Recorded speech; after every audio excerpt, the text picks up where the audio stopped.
Welcome to today's market report. European shares rose for an eighth straight session on Tuesday, driven by optimism over an economic recovery this year, but gains were limited as investors hunkered down ahead of the Federal Reserve's two-day policy meeting. The Pan-European Stock 600 ended 0.1% higher at a record closing high of 458.81 points, also marking its longest winning streak in more than 2 years. Dovish signals from the European Central Bank to tightening policy have brightened the near-term outlook for risk-driven assets in the continent, along with continued hopes that a steady vaccination program will drive an economic recovery this year. Focus this week will be on the US Federal Reserve's two-day policy meeting starting Tuesday, where investors will be looking for insight on whether the central bank has begun discussing tapering bond purchases and if policymakers are concerned about rising inflation. Stronger than expected producer price data in the United States raised some concerns that the Fed could signal tightening policy earlier than expected. Germany's DAX ended just below all-time highs as data showed consumer prices rose 0.5% month-on-month in May, in line with economists' expectations. Investors will be looking for inflation data from across the Eurozone later this week.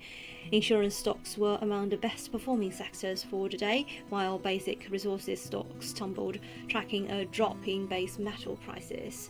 Travel and leisure stocks sank more than 2% after UK Prime Minister Boris Johnson delayed his plans to lift most remaining COVID-19 restrictions in the country.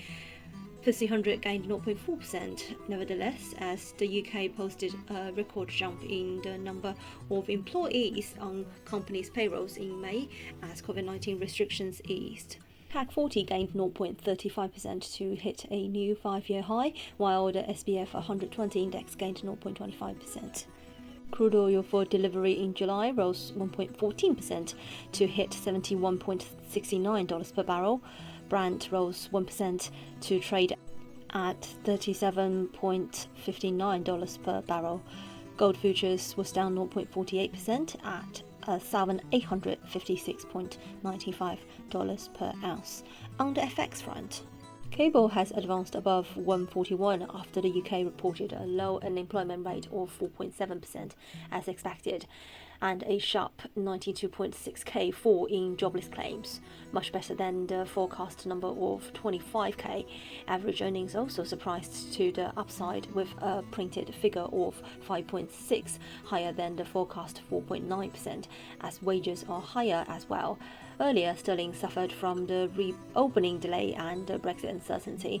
The UK's Freedom Day, which was scheduled for 21st of June, has now been pushed back till 19th of July, as a 4-week delay has been implemented because of the rapid spread of the Delta variant. Eurodollar is hovering in a narrow range above 121, consolidating the recent recovery from a monthly low ahead of the key US retail data. US Treasury yields retreat as the Fed commences its two-day monetary policy meeting. Across the Atlantic, the optimism around the upbeat Eurozone industry production figures was offset by a slew of dovish ECB speak. The policymakers echoed that it's too early to talk about the end of the PEPP. Later today, the pair will look forward to another round of ECB speak ahead of the US retail sales and PPI data, with all eyes on Wednesday's FOMC outcome and Chairman Jerome Powell's press conference for the next direction. The dollar hovered near multi-week highs on Tuesday, drawing support from traders' worry of a surprise from the US Federal Reserve, which is set to begin a two-day policy meeting. Markets expect no immediate changes to monetary policy, but with positioning heavily loaded against the dollar, investors are leery of any shift in tone that could spark a rally. The euro perched at 121.20, just above 1 month low of 120.93 it hit last week. The yen hit a 7-session low of 110.15 per dollar. The dollar index held near the top of its recent range at 90.512. The Fed is confronted with a balancing act of walking the tightrope between transition and tantrums. Dollar Turkish lira is up 0.1% to 8.46, with lira extending losses. This is today's market news. Thanks for listening. We'll see you next time.